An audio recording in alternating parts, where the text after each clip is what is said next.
Bonsoir à toutes et à tous, bienvenue dans cette édition de nos informations des titres de l'actualité ce soir.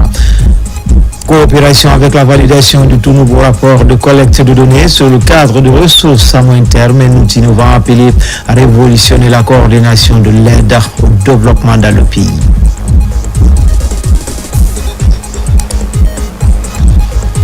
Et puis au ministère de l'élevage, la question d'hygiène alimentaire préoccupe. À Sigiri, un abattoir vient d'être inauguré, l'objectif étant d'améliorer les conditions d'abattage des animaux. Enfin, nous irons sous les pieds du Mont Badiar, c'est à Koundara pour vivre les échos de la 20e édition du Festival national des arts et de la culture FENAC 2025. Toutes les régions du pays prennent part à ce rendez-vous culturel. Voilà pour le sommaire, encore une fois, bonsoir à tous. Tout d'abord, coopération avec la validation du tout premier rapport de collecte de données sur le cadre de ressources à moyen terme, un outil innovant appelé à révolutionner la coordination de l'aide au développement dans le pays, conçu par le ministère du Plan et de la Coopération internationale. Ce nouveau système a été présenté au PTF, partenaire technique et financier. Mamadou Salouba. C'est un document décisif dans la gestion de l'aide au développement. Le cadre des ressources à moyen terme permet d'évaluer les ressources extérieures mobilisées, mais aussi de renforcer la coordination pour garantir une utilisation optimale selon les priorités nationales. Le document couvre la période 2023-2028. Pour soutenir cette dynamique, la plateforme ptf.gouv.gn devient un guichet unique pour toutes les informations liées aux interventions et au financement. Le CRMT occupe une place singulière dans notre architecture de planification. C'est un instrument de rationalisation, de transparence et d'alignement stratégique. Je pense que c'est une première que nous venons de lancer. Il y a des améliorations à faire et nous espérons que dans les prochaines semaines, nous pourrons disposer d'un document qui va permettre d'alimenter le processus budgétaire, d'avoir des meilleures prévisions pour la loi des finances de l'année prochaine. Les premiers résultats de ce document majeur sont révélateurs de la bonne coopération entre la Guinée et ses partenaires. Il fait état de 188 projets actifs, 31 partenaires engagés et plus de 8489 millions de francs guinéens déclarés. La Guinée ne se contente plus de recevoir de l'appui. La Guinée s'organise, elle oriente, elle pilote, elle exige l'efficacité. Nous devons continuer dans les années à venir sur nos ressources propres qui doivent constituer l'espoir de développement de notre pays. Et donc cela permet au moins d'avoir une visibilité sur les investissements structurants à faire. Avec la validation de ce premier rapport du cadre des ressources à moyen terme, la Guinée réaffirme sa volonté de garantir une coopération plus transparente, plus efficace. Modernisation des pratiques de gestion et planification, l'Office guinéen de publicité vient d'élaborer son tout premier plan stratégique, un plan établi pour la période 2026-2030 et qui devrait permettre à l'OGP de mobiliser plus de ressources et soutenir le développement économique. Plus de détails avec Thierry Diallo. Au ministère de l'Information et de la Communication, l'Office guinéen de publicité se dote d'un plan stratégique pour les 5 prochaines années. Tirant les leçons du passé et décidé à mener des réformes en profondeur, la direction générale de l'OGP sonne la fin du pilotage en vue dans la gestion avec une feuille de route bien établie. Vous savez, le plan stratégique pour une entreprise, c'est très important parce que c'est ce plan-là qui nous permet de savoir exactement dans le futur où on va, quels sont nos objectifs, comment est-ce que notre société pourra se situer dans l'avenir. On a défini un certain nombre de valeurs qui vont être de base d'orientation pour les comportements de tout le personnel pour s'assurer que le plan stratégique qu'on va élaborer va être effectivement appliqué. Avec son plan stratégique, l'OGP entend surtout atteindre de meilleurs résultats et contribuer plus efficacement à l'économie nationale. Le plan stratégique envisage de pouvoir permettre à l'OGP d'engranger 150 milliards de nos francs par an de chiffre d'affaires contrairement aux 60 milliards actuels. Ça, c'est par exemple un objectif à l'horizon 2030 que le séminaire a pensé que l'OGP pourrait atteindre si toutes les stratégies mises en place sont respectées. Et je pense que la mise en œuvre ne fera pas défaut puisque désormais il y a une feuille de route.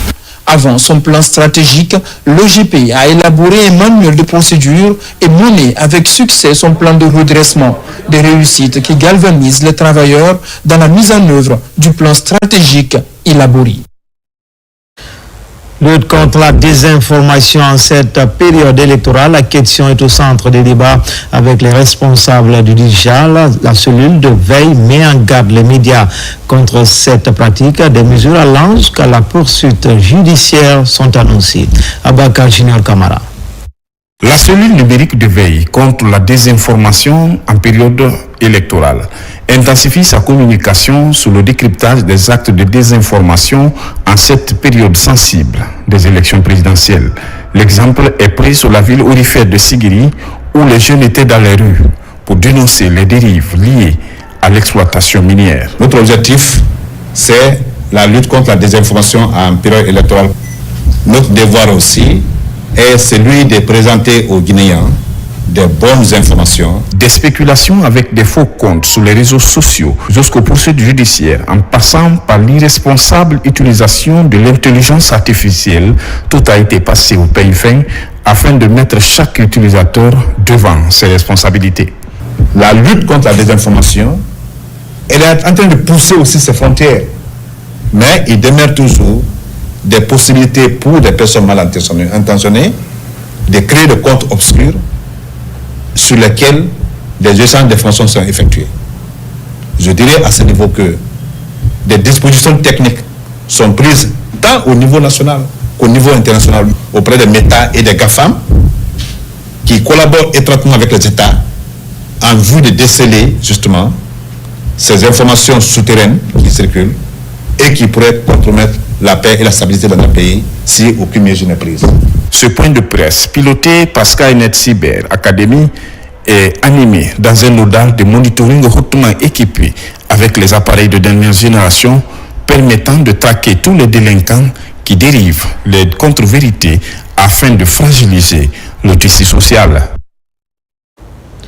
Intronisation du 7e doyen de Batefula, le ministre directeur du cabinet de la présidence, accompagné de la ministre de l'Industrie.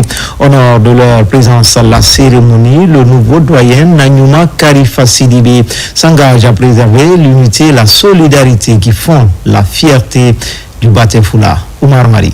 La communauté des villages du Batefula a vécu ce dimanche 7 décembre 2025 à Sanoya une journée historique marquée par l'intronisation de son 7e doyen, Nanyuma Karifa Sidibé, âgé de 95 ans.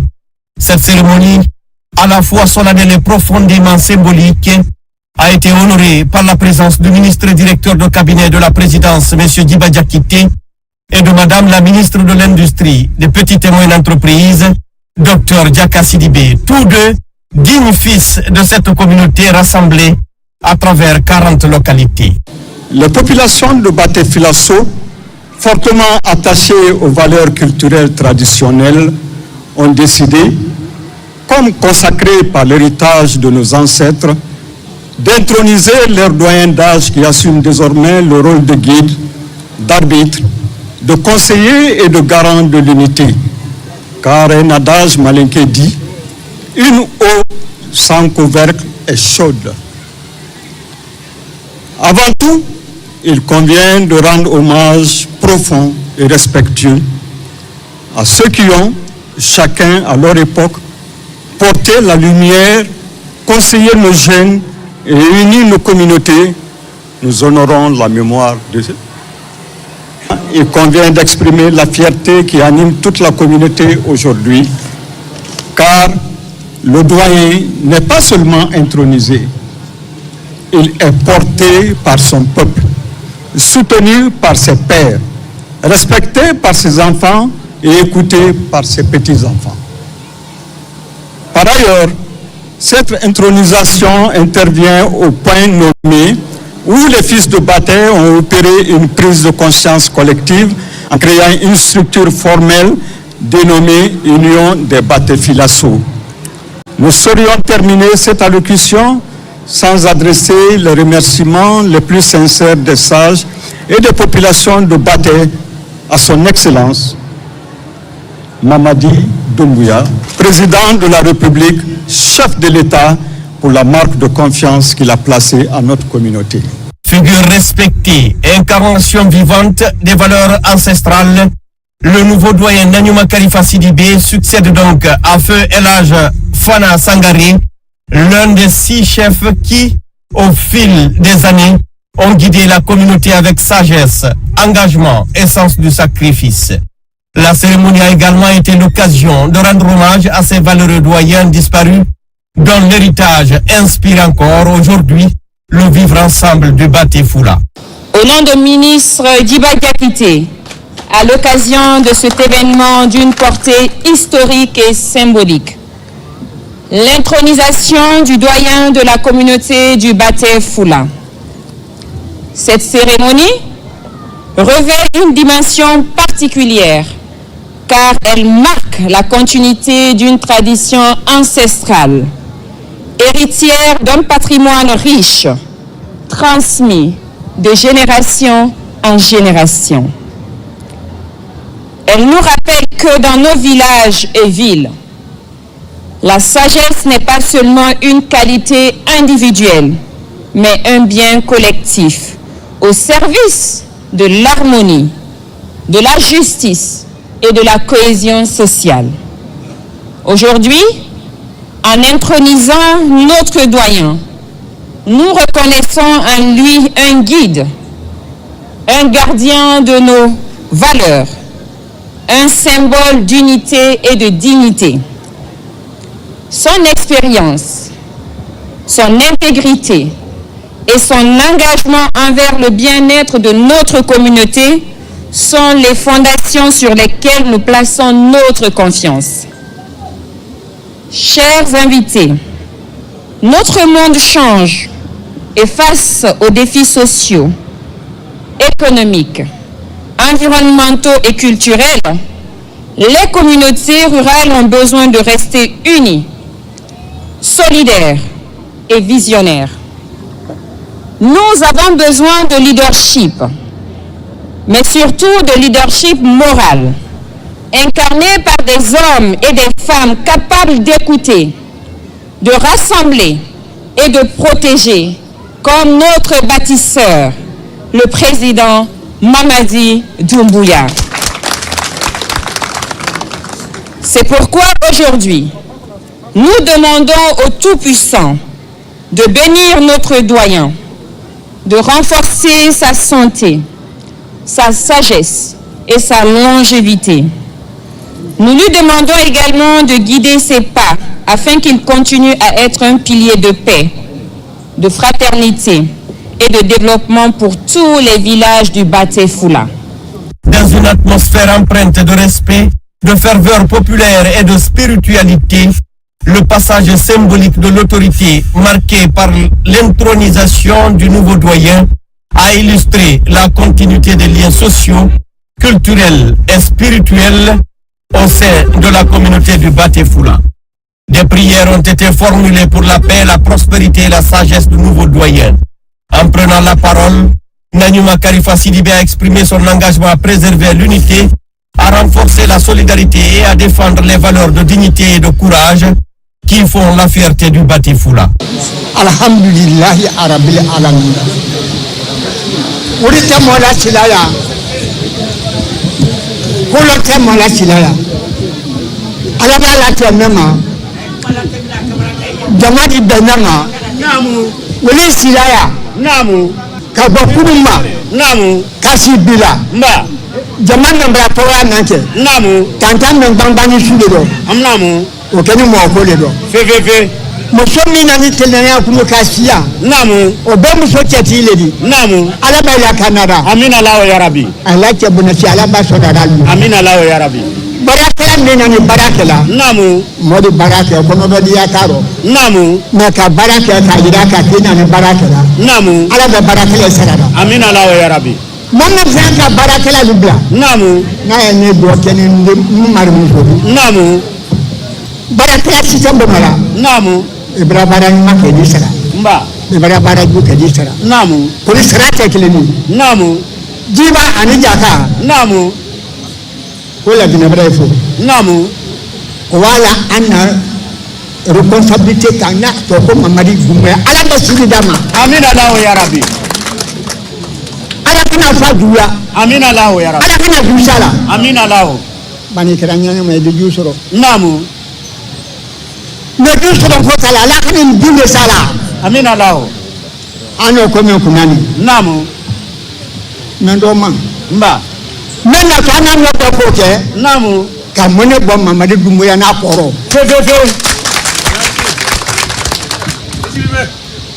Ka mone bo Mamadi Doumbouya na koro. Amu. Wote da kuni nedi. Mba. Bamra do ko mena amra do. Ko borka. Mba. Ala bela kanara. Amin Allah ya Rabbi. Ko borka. Namu. Ala be bol sala gina koro. Amin Allah ya. Ala bela gina bol sala koro. Amin Allah ya Rabbi. Ala be kuma kan mena jama bu. Amin Allah ya Rabbi. Ala be jama kuma kan mena bu. Mba.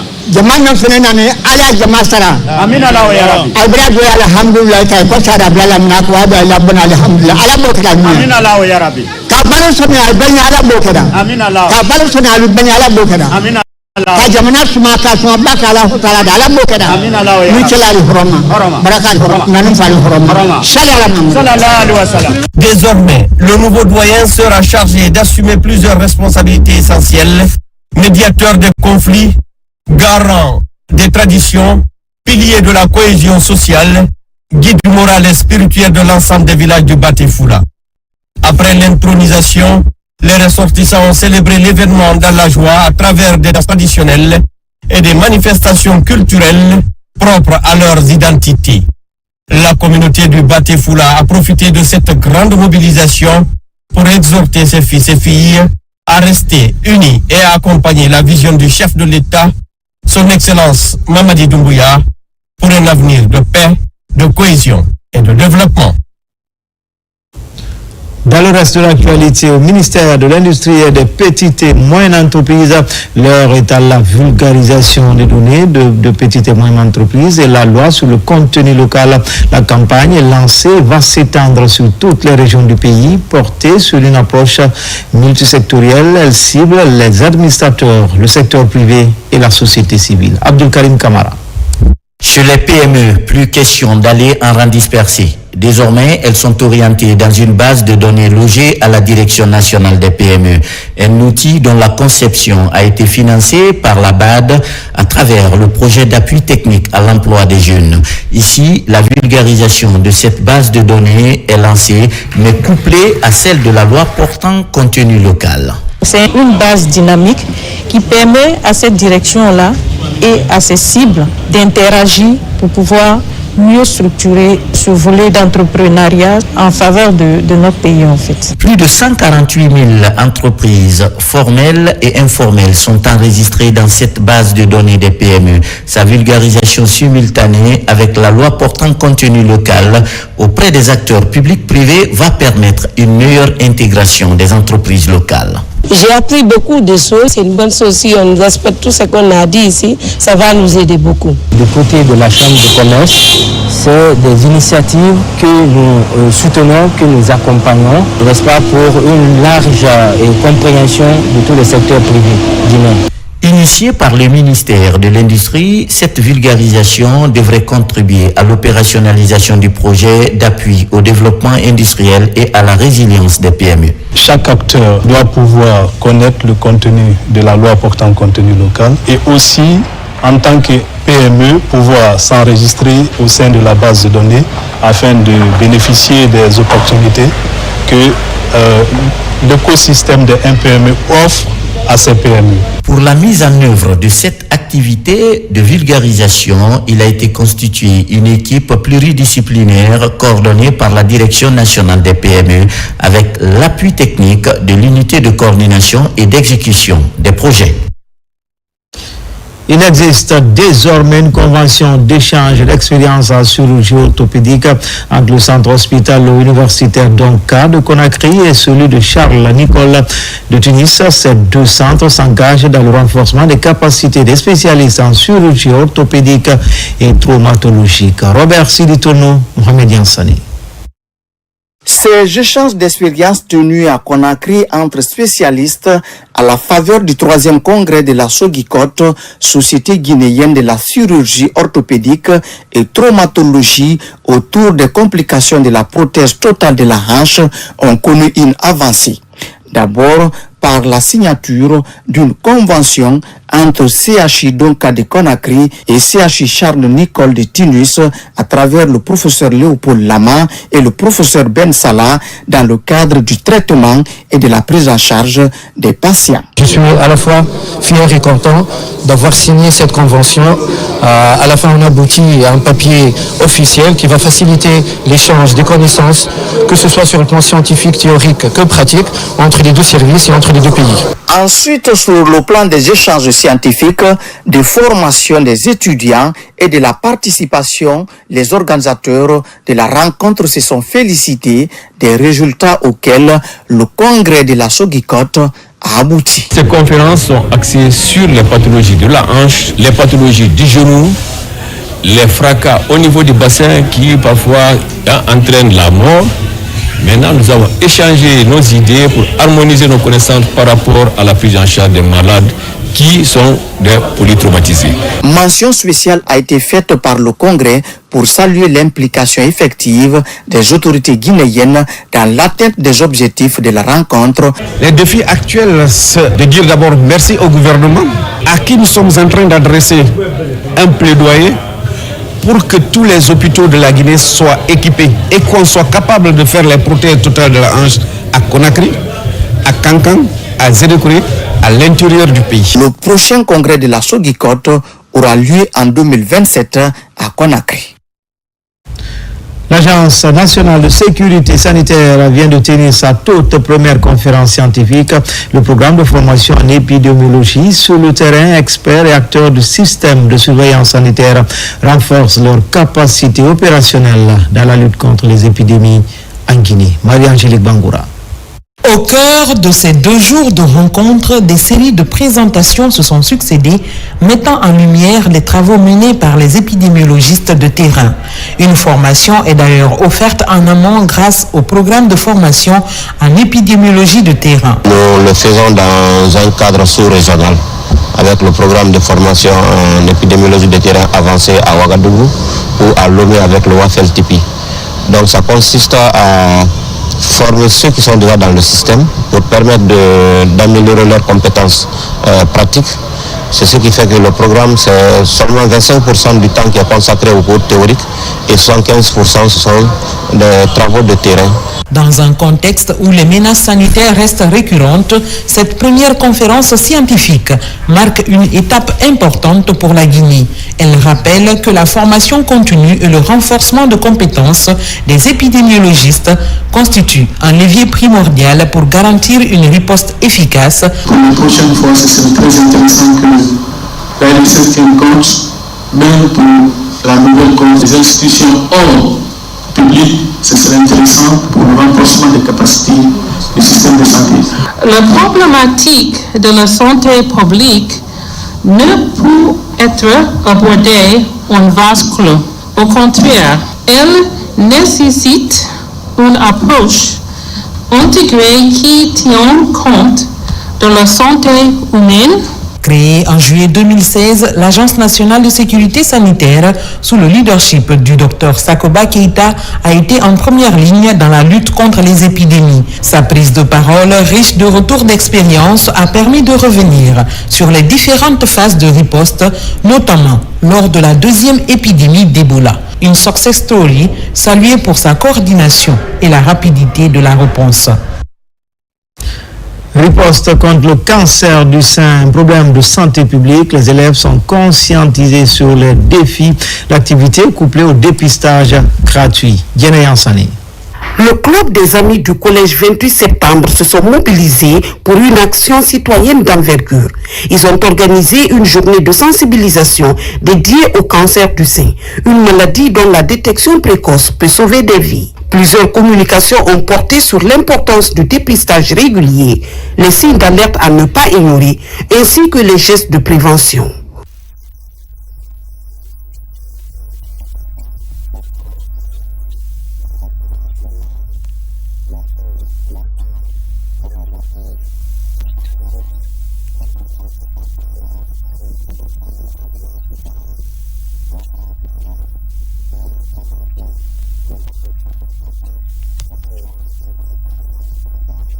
En marge des échanges, une opération de dépistage gratuit a été mise en place pour permettre aux femmes présentes d'effectuer un examen de contrôle sur place, accompagné de conseils personnalisés de la part de professionnels de santé.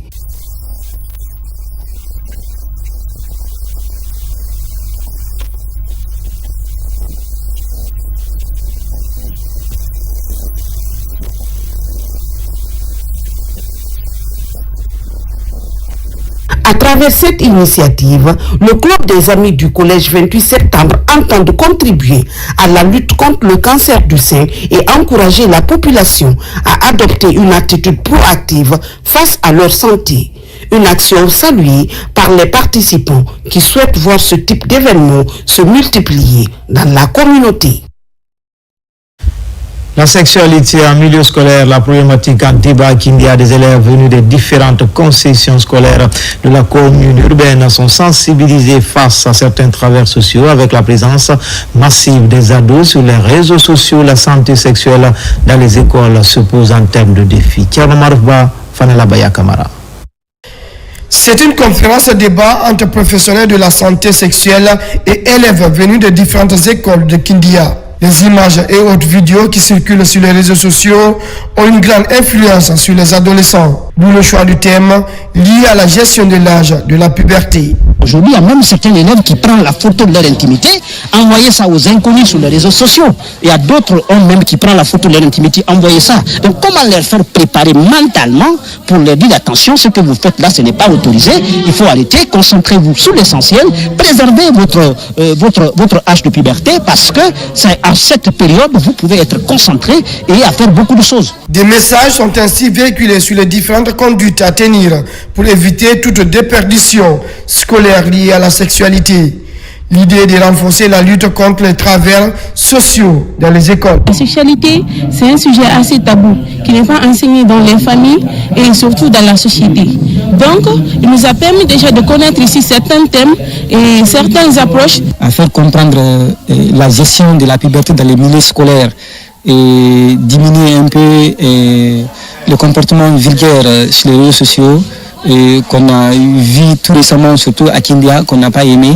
Et donc, on a jugé nécessaire de venir pour qu'ils puissent passer dans les salles de classe des différentes écoles. Des campagnes de sensibilisation seront ainsi menées dans les différentes écoles de Kindia pour prêcher les comportements à tenir. En une de mire, améliorer les résultats des différents examens nationaux. Renforcement de la gouvernance locale, la préfecture de Dubreka vient de franchir une étape importante en matière de développement communautaire. Les autorités locales annoncent la mise à disposition d'un fonds destiné à soutenir les initiatives de développement. C'est le fruit du partenariat public-privé entre l'État et les sociétés évoluant à Dubreka. Abakaramin Kamara. À Dubreka, les autorités locales se mobilisent pour renforcer la gouvernance de proximité. À l'initiative du préfet, cette rencontre a été initiée.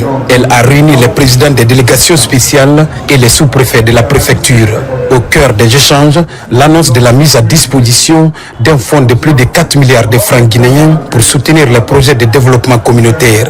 Il faut leur dire que ce fonds n'est pas venu pour être détourné ou pour prendre d'autres chemins qui n'est pas le développement de la population impactée. La population doit voir ce qu'ils ont fait avec ce montant. Il ne s'agit pas d'écrire rénovation et quoi. J'ai dit non. Des projets qui intéressent la population. Il y a les marchés, il y a les maisons de jeunes, il y a l'éducation. Tout ça là, le projet doit être un projet public qui doit bénéficier à tous les citoyens de leur localité. réparti entre les 6 communes concernées. Ce financement constitue une compensation liée à l'exploitation des mines et carrières. Il résulte d'une coordination entre le gouvernement guinéen et les sociétés minières implantées dans la préfecture. Cet argent-là, c'est pour le développement. Nous attendons beaucoup ça parce qu'on a des activités à faire. Parce que c'est notre travail, c'est notre trace qu'on va laisser ici que la population va nous acclamer. Nous, vraiment, c'est le progrès. Nous voulons le développement de nos collectivités. Nous avons bel et bien reçu. Nous sommes prêts désormais à venir regarder en face ces populations bénéficiaires pour les faire des promesses, pour les faire des suivis, pour les faire des projets pour le développement dans ces zones impactées. Ces ressources viennent donner un nouveau souffle aux collectivités en leur offrant la possibilité de réaliser des infrastructures de base longtemps attendues. La remise officielle des chèques aux communes bénéficiaires marquera la prochaine étape, signe d'une volonté affirmée de consolider la gouvernance locale et d'impulser un développement durable à la base. Comme annoncé dans les titres au ministère de l'élevage, la question de l'hygiène alimentaire préoccupe à Sigiri et un abattoir vient d'être inauguré. L'objectif étant d'améliorer les conditions d'abattage des animaux. Marie Koumba Sobogi, Sonasagnou. À Sigiri, la mise en service de cet édifice flambant neuf était longtemps attendue par les citoyens. Par cette coupe de cordon inaugurale, la cité de Mandembere est dotée à nouveau d'un nouvel abattoir moderne. Cet abattoir vient ainsi allonger la liste des infrastructures en cours de réalisation dans cette ville. Nous avons aujourd'hui décidé dans notre commune urbaine offrir ce nouvel abattoir à l'ensemble de la population de Sigiri. Parce que la gouvernance de M. le Président de la République, c'est d'abord l'efficience, c'est aussi l'efficacité. Donc il faut produire des résultats. J'invite tous les opérateurs, que tout soit bouchers, marchands, charcutiers, de bien respecter les lois prévues par la commune urbaine de Sigiri pour cet ouvrage. Avec une grande capacité d'accueil des animaux d'élevage, l'édifice permettra d'améliorer les conditions d'abattage, de transformation et de conditionnement de la viande, ainsi que des systèmes de traitement des sous-produits. La commune urbaine de Sigiri doit être félicitée, ainsi que tous les bienfaiteurs pour cette réalisation. La réalisation de cet abattoir moderne s'inscrit désormais dans une dynamique de modernisation de ces infrastructures publiques. L'initiative vise également à garantir la sécurité alimentaire, à stimuler l'économie locale et à renforcer la chaîne de valeur de l'élevage ici à Sigiri. La Direction nationale des petites et moyennes entreprises vient d'abriter une session de formation. C'est Global Vision Internationale qui pilote l'exercice. Objectif, renforcer les compétences des jeunes entrepreneurs en Guinée. Mikini Moussa Kamara, Marwan Kamara. Cette formation gratuite en hygiène, sécurité et environnement du cabinet Global Vision Internationale vise à renforcer les compétences des jeunes à travers le pays. Nous sommes dans un pays et il y a beaucoup d'industries alimentaires, il y a des industries agroalimentaires. Et pourquoi? Parce qu'il ne faut pas s'en savoir que si vous constatez dans les différentes entreprises, vous allez constater que c'est des étrangers qui sont en train de travailler à la place de nous, les jeunes Guinéens. Et de là, on s'était dit quoi? Nous, le cabinet Global Vision, d'en finir avec ça. Parce que de former la jeunesse, afin que ces jeunes-là puissent répondre ici aux besoins des besoins exprimés par les différentes entreprises. Plus de 500 jeunes ont participé à cette formation. Il est question d'améliorer leur employabilité et favoriser leur intégration professionnelle. Donc on a décidé d'initier cette formation, non seulement à Conakry, mais aussi sur toute l'étendue du territoire. De Conakry à Yomo, nous avons des représentants. Nous formons les jeunes non seulement sur Conakry, mais nous formons aussi les jeunes à l'intérieur du pays. Donc nous n'oublions personne. La valorisation des compétences locales, la promotion de la culture de la sécurité ainsi que le développement d'une main-d'œuvre qualifiée répondant aux exigences des secteurs miniers, industriels et tertiaires sont des objectifs globaux de cette session. Direction Bokeh, plus précisément à Dabis, Sud-Zone, où le travail de la terre se développe pour plus de résultats. Un appui est accordé au groupement de femmes, un véritable ouf de soulagement pour les bénéficiaires. Younous Atawel Kamara, Bintou Touré, Mohamed Mara. Après les autres sous-préfectures de Bouquet, c'est au tour de la commune rurale de Dabis de bénéficier de ce projet d'appui à l'autonomisation économique et de leadership des femmes à travers la mise en place des associations villageoises d'épargne et de crédit. Il vise à accompagner les femmes de la contrée dans le cadre du développement de leurs activités génératrices de revenus. La mise en place des GUE permettra aux femmes de Dabis de renforcer leurs capacités économiques, de développer des activités génératrices de revenus et gagner en autonomie financière. Les résultats que nous attendons de ce projet sont simples et concrets et il s'agira entre autres la mise en place de cette association villageoise d'épargne et de crédit composée à 90% des femmes et des jeunes filles vulnérables. La formation de 175 membres, soit 95% des femmes issues des 7 avec sur les techniques de transformation agroalimentaire et au marketing digital des produits. Devant les leaders communautaires et groupements de femmes de Dabis, les partenaires techniques et financiers ont largement expliqué les avantages liés à ce projet en faveur des femmes. Chère population, je vous demande humblement d'accorder de l'importance à ce projet, puisque ce n'est pas une première fois. Nous avons une réalisation qui est faite à Tabigne, qui est une école. Si le même projet se retourne, je pense que c'est une bonne initiative. Le projet d'appui à l'autonomisation économique et de leadership des femmes est une initiative de la Fondation Orange mise en œuvre par l'ONG Adremgui et Child Fund dans la sous-préfecture de Dabis. La lutte contre la pauvreté en milieu rural est notre combat de la coopérative des femmes techniciennes et technologues de Cancan pour atteindre les grands enjeux. Un défi, un nouveau projet est officiellement lancé à Baté afin de transformer les femmes en atout pour le développement local. Djamoukaba, Toumani Sira Diallo. Dans le registre du renforcement des opportunités économiques au sein des centres d'apprentissage, la technologie s'impose pour garantir l'autonomisation féminine. Ce rendez-vous de Cancan dévoile les ambitions du projet d'inclusion numérique et financière destiné aux femmes. 2 institutions soutiennent le processus pour offrir aux cibles des compétences digitales capables de dynamiser leurs activités génératrices de revenus. Par la mise en place de ces 5 associations villageoises d'épargne et de crédit, les femmes pourront constituer une épargne sûre, accéder à des petits crédits pour développer leur activité génératrice de revenus, renforcer leurs compétences en gestion, en finance et en leadership. La maîtrise des outils informatiques et l'indépendance financière de la couche féminine, 2 avantages exprimés pour lutter contre la pauvreté. Nous visons à créer un environnement favorable où chaque femme peut entreprendre, prospérer et se prendre en charge de manière durable. Par ce lancement officiel du projet d'autonomisation et de leadership à travers la mise en place de 5 groupes d'associations villageoises d'épargne de crédit dans la préfecture de Cancan, la coopérative des femmes techniciennes et technologues de Nabaya veut atteindre les enjeux du plan national. Sa vision est claire, transformer cette couche en atout pour le développement local durable. À Nzérékouré, des causeries éducatives sont organisées pour renforcer la croisade contre les violences basées sur le genre. L'inspection régionale de la promotion féminine pilote l'exercice à l'université de Nzérékouré. Une conférence débat est initiée pour interpeller les consciences. Mohamed Salioupaï, Mohamed Lamine Diallo, lancé Kamisoko. Au pied du mont Bronquetou, la commune rurale de Sinko franchit une étape importante dans la lutte contre les violences basées sur le genre.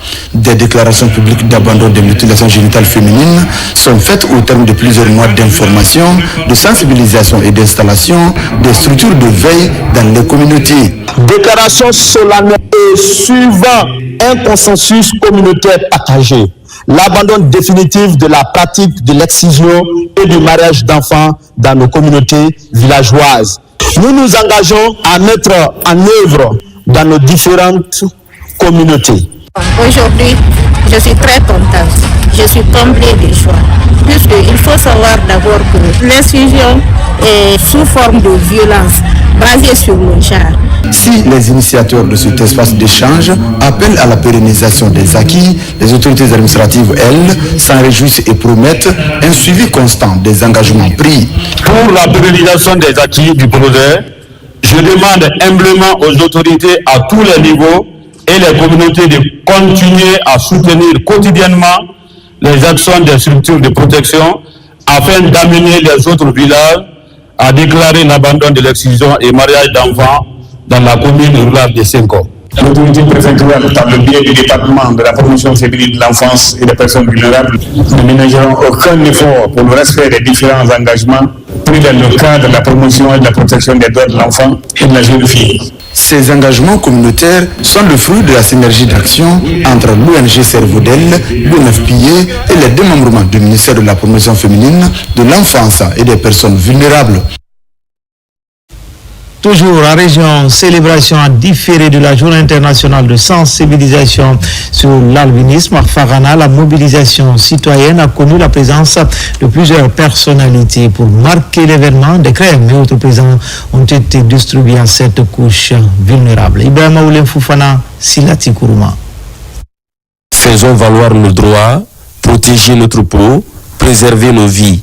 C'est le thème retenu cette année 2025 pour la célébration de cette journée. Ici à la Maison des Jeunes de Farana, la sensibilisation est axée sur le besoin urgent de prévenir le cancer de la peau chez les personnes atteintes d'albinisme par le biais du dépistage et l'accès à la crème solaire. Cette journée vise à sensibiliser, à informer et surtout à rappeler à chaque personne atteinte d'albinisme a droit à la dignité, à la sécurité, à l'éducation et une véritable place à la société. La distribution des crèmes solaires que nous faisons aujourd'hui est un geste simple mais vital. La direction générale d'AGN a jugé nécessaire d'accompagner ce projet. C'est une fierté pour notre entreprise de s'engager dans des actions comme celle-ci. En cette journée, les albinos bénéficient de l'accompagnement du groupe Africa Global Logistique en crème solaire. Une action humanitaire très appréciée aussi, bien par les autorités que par les bénéficiaires. C'est un plaisir pour moi de participer à cette rencontre organisée par les partenaires, les services sectoriels, dans la mesure où il était question de magnifier, de célébrer les personnes atteintes de l'albinisme. Partenaires, les partenaires viennent de nous offrir gratuitement des crèmes solaires, des médicaments et des vêtements. Nous les remercions. Ce moment solennel a été une aubaine pour l'association des albinos de Farana de déballer les maux dont ils souffrent, à savoir la discrimination, la peur ou encore l'insécurité. Clôture à Conakry d'une formation destinée à renforcer les capacités du personnel médical sportif. 60 agents ont été formés aux techniques de kinésithérapie, de massage et de rééducation fonctionnelle. Initiative de la Direction générale de la médecine du sport sur financement de l'ONFPP. Objectif améliorer la prise en charge des athlètes, mais aussi du grand public. Komara Moussa. C'est un jour d'accomplissement et d'espoir pour ces 60 agents médico-sportifs. Ils viennent d'achever une formation intensive en kinésithérapie sportive, massage et rééducation fonctionnelle. À l'origine de l'initiative, la médecine du sport sur le financement de l'Office national de formation et de perfectionnement professionnel. Ce certificat en kinésithérapie sportive, massage et rééducation fonctionnelle représente bien plus qu'une attestation pour nous. Il symbolise un véritable engagement à améliorer les conditions de santé de nos sportifs. Aujourd'hui, nous ne clôturons pas seulement une formation. Nous apportons notre pierre au renouveau du sport guinéen. Grâce à cette session de kinésithérapie sportive, vous êtes désormais outillés pour prévenir, traiter et accompagner nos athlètes avec des approches professionnelles, efficaces et adaptés aux exigences du sport moderne. Ces nouveaux professionnels devraient jouer un rôle clé dans la performance sportive. Les respectives contribueront à prévenir les blessures et améliorer la qualité de vie des personnes qu'ils accompagnent. Cette formation va apporter quelque chose de bien dans ma vie prochaine parce que ça me permettra vraiment de faire la prise en charge des athlètes, de leur performance, de leur permettre de faire une bonne récupération. Je recommande vivement à la médecine du sport de se rapprocher des différentes fédérations, des clubs, afin ne serait-ce que des essais, des stages, pour que vous puissiez bénéficier déjà de la pratique de la formation que vous avez bénéficié. Cette clôture marque le début d'une nouvelle aventure pour ces 60 agences médico-sportives.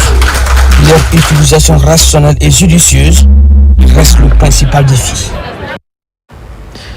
Mais Nawal, sur la nuit du sacre des entreprises et promoteurs miniers, thème retenu cette année, valoriser l'excellence et accélérer la transformation du secteur minier guinéen. L'idée de mettre en lumière l'excellence, l'innovation, la responsabilité, mais surtout les bonnes pratiques des acteurs du secteur. Saint-Martin Fancinadounou, Kandesila.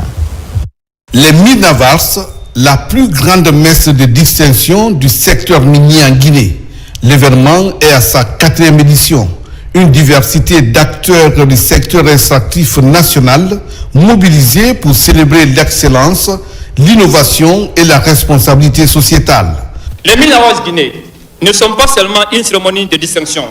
Ils sont une plateforme de reconnaissance, mais aussi un appel à responsabilité. Ce soir, les lauréats que nous allons honorer ont su se distinguer par leurs performances techniques et opérationnelles. Le ministère des Mines et de la Géologie, son rôle, c'est d'être aux côtés des sociétés minières, tant que celles-ci respectent les règles, respectent le code minier, respectent les conventions. Et elles sont notre principal allié et vice-versa. Les trophées remis aux 33 lauréats ont couvert une large palette d'innovations allant de la sécurité au travail, au respect du contenu local, en passant par la promotion des femmes, l'innovation environnementale, jusqu'au développement communautaire. Nous sommes honorés parce que cela dénote de la qualité de notre activité. Cela prouve à suffisance que Chalco est sur la bonne voie. Nous sommes heureux de la reconnaissance du monde minier. Notre cabinet, je crois que cette année, nous avons été l'un des meilleurs cabinets en ayant raflé de la meilleure catégorie en matière de recherche et d'études de faisabilité, mais aussi de respect dans le domaine environnemental. Les mines Avance Guinée s'imposent aujourd'hui comme un rendez-vous annuel incontournable.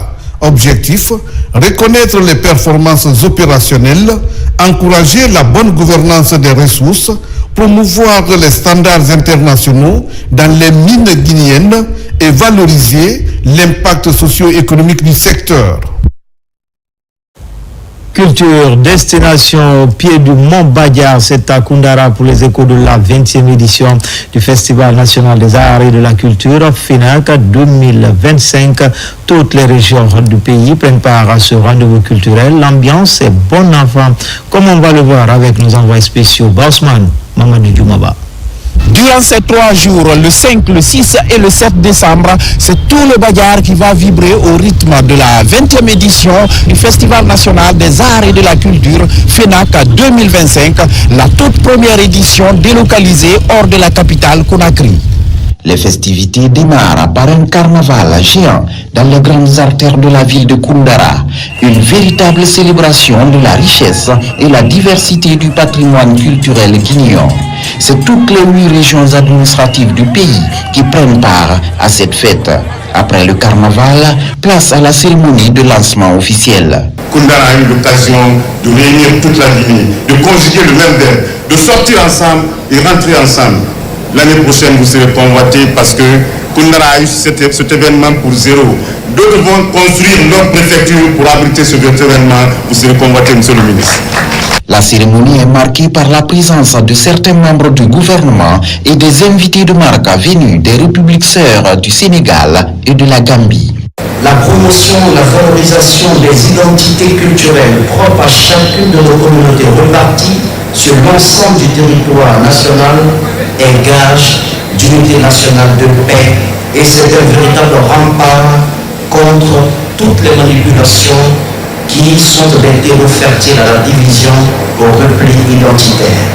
Ce que nous faisons ici aujourd'hui va au-delà du spectacle. Nous permettons aux Guinéens de se donner la main. Au nom de M. le Premier ministre, chef du gouvernement, M. Amadou Ouriba, exprimer toute ma gratitude à M. le Président de la République, le chef de l'État, M. Mamadi Doumbouya, qui depuis les premières heures de la refondation a cru que la culture était un vecteur essentiel pour bâtir le vivre ensemble, un vecteur essentiel pour accélérer la croissance économique de notre pays, mais aussi un vecteur clé pour le rayonnement de notre pays, tant au niveau national qu'international. La cérémonie d'ouverture est teintée de toutes les couleurs, chorégraphies, des rythmes et d'autres sonorités qui vont résonner durant ces 3 jours de célébration de la culture nationale dans toute sa grandeur à Koundara. Enfin, non loin à Dakar, clôture tout en couleur également du Festival ouest-africain des arts et de la culture. Après plusieurs prestations, les rideaux sont tombés sous la présidence du ministre sénégalais de la culture et des commissaires de la CEDEAO et de l'UEMOA. Retour sur une soirée marquée par des performances artistiques et autres distinctions avec nos envoyés spéciaux Adam Mohamed Keita, Mohamed Touré. Le rideau est tombé sur le Festival ouest-africain des arts et de la culture. Après plusieurs jours de célébration, d'échanges et de prestations, l'édition de cette année s'est refermée dans une ambiance chaleureuse et hautement symbolique. La soirée de clôture a été marquée par une série de performances mettant à l'honneur la richesse culturelle de la sous-région. Danse traditionnelle, chorégraphie contemporaine, arts plastiques et création musicale se sont succédés sur scène pour le plus grand bonheur du public. C'est une immense joie de clôturer avec vous cette première et inoubliable édition de l'Ecofest. Regardez autour de vous. Regardez cette mosaïque de visages, de costumes de souris. Écoutez les rythmes qui résonnent encore. Sentez cette vibration qui a parcouru Dakar pendant 6 jours. C'est cela l'Afrique de l'Ouest.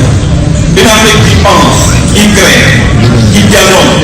La CEDEAO, UEMOA, avec l'autorisation du patronage du gouvernement du Sénégal, nous avons passé 6 jours à démontrer les richesses culturelles, les patrimoines culturels, les défis de notre jeunesse. Point culminant de la soirée, la remise des prix récompensant les artistes et groupes qui se sont distingués durant le festival.